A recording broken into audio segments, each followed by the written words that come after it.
കോഴിക്കോടേക്ക് പോകുന്നു. അവിടെ നിന്നും ഗൂഗിൾ വി വേണുഗോപാൽ വിവരങ്ങളുമായി ചേരുന്നു. ഗൂഗിൾ, കോഴിക്കോട് കട്ടിപ്പാറയിൽ മലയിടിഞ്ഞ സംഭവം ഉണ്ടായിട്ടുണ്ട്. ഏതൊക്കെ മേഖലകളിലാണ് ഇപ്പോഴും മഴയുള്ളത്? എന്താണ് അവിടുത്തെ ഒരു സാഹചര്യം?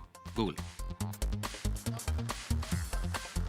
പ്രജിൻ, മലയോര മേഖലകളിലൊക്കെ ഇപ്പോഴും കനത്ത മഴ തുടരുകയാണ്. ഈ കട്ടിപ്പാറ പഞ്ചായത്തിലെ ഈ മേഖലകളൊക്കെ ശക്തമായ കാറ്റുമഴയും തുടരുന്നു. കഴിഞ്ഞ 4 ദിവസമായിട്ട് ഈ പ്രദേശത്ത് അതിശക്തമായ മഴയും കാറ്റും പെയ്യുകയാണ്. ഈ സമയത്താണ് ഇന്ന് രാവിലെ 10 കൂടിയിട്ട് മണ്ണാത്തിയേറ്റുമലയിലെ മുകൾ ഭാഗത്ത് നിന്ന് പാറ ഇടിഞ്ഞ് വീണ് ഒരു അപകടമുണ്ടായത്. ആർക്കും പരിക്കും കാര്യങ്ങളൊന്നുമില്ല. പക്ഷേ ഈ മലയുടെ താഴ്വാരത്തുള്ള 21ഓളം കുടുംബങ്ങളെ മാറ്റിപ്പാർപ്പിക്കേണ്ട ഒരു സാഹചര്യമുണ്ട്. ഈ പ്രദേശത്തേക്കുള്ള ഗതാഗതം നിരോധിച്ചിരിക്കുകയാണ്. നമുക്ക് ദൃശ്യങ്ങളിൽ കാണാം, കയറുകെട്ടിയൊക്കെ തിരിച്ചിരിക്കുന്നു. ഇവിടെയുള്ള ആളുകളോട് മറ്റ് സ്ഥലങ്ങളിലേക്കോ അല്ലെങ്കിൽ വീടുകളിലേക്കോ ബന്ധുവീടുകളിലേക്കോ മാറി താമസിക്കാൻ വേണ്ടി ഉദ്യോഗസ്ഥർ അറിയിച്ചിട്ടുണ്ട്. ഇത്തരത്തിലൊരു അപകടം ഇവിടെ ഉണ്ടായതിനെ തുടർന്ന് വിവിധ വകുപ്പുകളുടെ നേതൃത്വത്തിലൊക്കെ ഒരു കൂടിയാലോചന യോഗം നടത്തുകയും ചില തീരുമാനങ്ങൾ കൈക്കൊള്ളുകയും ഒക്കെ ചെയ്തിട്ടുണ്ട്.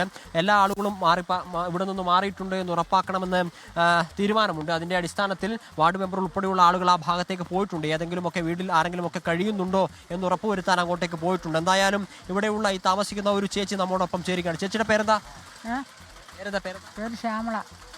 ഇവിടെ മലയുടെ താഴ്വാരത്ത് തന്നെയാണോ താമസിക്കുന്നത്? അതെ, ഞങ്ങൾ ഈ മലഞ്ചെരുവ് തന്നെയാണ്. എങ്ങോട്ടേക്കായിരിക്കും താമസിക്കുക? മാറി താമസിക്കുക? താമസം ഇപ്പം തൽക്കാലം ആങ്ങളേൻ്റെ വീട്ടിലേക്ക് പോവാം, അല്ലാതെ വേറെ എങ്ങോട്ടും പോകാനൊന്നുമില്ല.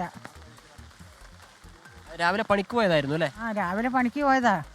കുറച്ച് ദൂരത്താ പണിയാണ്. ഇവിടെ പണി കഴിഞ്ഞ് വരുന്ന സമയത്താണ്. നേരത്തെ ഇതുപോലത്തെ സംഭവങ്ങളൊക്കെ ഈ പ്രദേശത്ത് ഉണ്ടായിട്ടുണ്ടോ? നേരത്തെ പ്രദേശത്തെന്ന് പറഞ്ഞാൽ ഇവിടെ ഈ ഭാഗമാണ് 2 കൊല്ലം മുമ്പേ കരിഞ്ചോലയിൽ മല ഇടിഞ്ഞ സമയത്താണ്.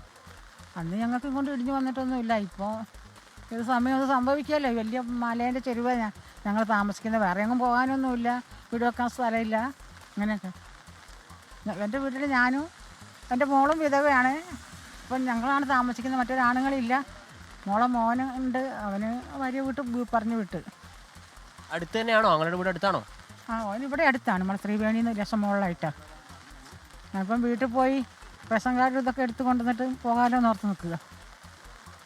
പ്രജിൻ, ഈ രീതിയിൽ എല്ലാ ആളുകളെയും മറ്റു സ്ഥലങ്ങളിലേക്ക് മാറ്റിപ്പാർപ്പിക്കാൻ ആവശ്യമായിട്ട് നടപടികളൊക്കെ പഞ്ചായത്തിന്റെ നേതൃത്വത്തിൽ സ്വീകരിച്ചിട്ടുണ്ട്. ആളുകളൊക്കെ വീടുകളിൽ താമസിക്കുന്നുണ്ട് എന്ന് ഉറപ്പുവരുത്താൻ വേണ്ടി വാർഡ് മെമ്പർ ഉൾപ്പെടെയുള്ള ആളുകളുടെ നേതൃത്വത്തിൽ അവിടെ പരിശോധന ഇപ്പോഴും തുടരുകയാണ്. കനത്ത മഴ ഈ പ്രദേശത്ത് ഇപ്പോഴും ഉണ്ട്. അതിനാൽ തന്നെ ഈ അപകട ഭീഷണി ഉയർത്തി നിൽക്കുന്ന പാറയുടെ ബാക്കി ഭാഗങ്ങൾ ഇടിഞ്ഞു വീഴുമോ എന്നൊരു ആശങ്ക ഈ പ്രദേശത്ത് നിലനിൽക്കുന്നുണ്ട്. പ്രജിൻ, ശരി. ഗൂഗിൾ വി വേണുഗോപാലാണ് കോഴിക്കോട് വിശദാംശങ്ങൾ നൽകിയത്. അവരുടെ ദുരിതം അവിടുത്തെ നാട്ടുകാർ പറയുകയായിരുന്നു. അവിടെ നിന്ന് മാറി താമസിക്കാനുള്ള നിർദ്ദേശം അത് ഇപ്പോൾ അനുസരിക്കുകയാണ്. കാരണം അവിടെ അപകട സാധ്യത നിലനിൽക്കുന്നുണ്ട്.